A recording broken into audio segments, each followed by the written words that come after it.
I'm picking up that a lot of the context, or at least like the context of the product you're working in, the business that you're in, or the industry that you're in matters here. I was wondering if you could talk about like, what does this look like for you? Like in terms of determining what metrics, like, can you walk us through either the questions or the rationale for like why not certain things? We certainly tie metrics to business objectives. And my co-founder and I believe that business objectives should be pretty simple, don't overcomplicate them, and the metrics should be pretty direct. And currently in our phase of startup, building the business and sales is our absolute top criteria right now.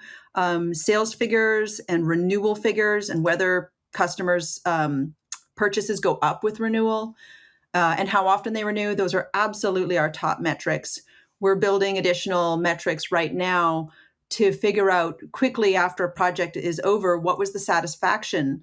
So metrics on satisfaction are more appropriate to us with our project-oriented service than daily use. So you just finished a cycle with us. A company runs a cycle giving raises to 1,000 employees. You just finished a cycle with us. What was great about it?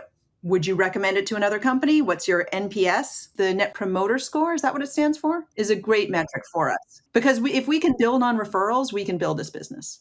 Since we're talking about metrics, like with the focus on simplicity and measuring some of like the more, I guess, like fundamental parts, like how does that inform maybe like the frontline team, or like what's the conversation like between either like the executives or senior leaders and then people that maybe are like on the front line building or delivering certain things? Like, does the simple metrics make that conversation easy? Most of the pressure I've gotten personally for overcomplicated metrics has been from leadership. And sometimes I just find the easiest way to give them the numbers they want and then see if they ever use it. Quietly stop doing it after 2 months and see if they notice.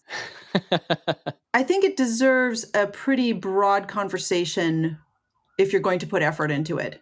But there's also a possibility with metrics is to just play with them a bit. Say, what about this number? What does this number look like last week? What does this number look like next week? And before you put in a process to automate it, try it. This is fitting one of my other passions, which is figuring out how to iterate rather than do the right thing for your long term all at once now.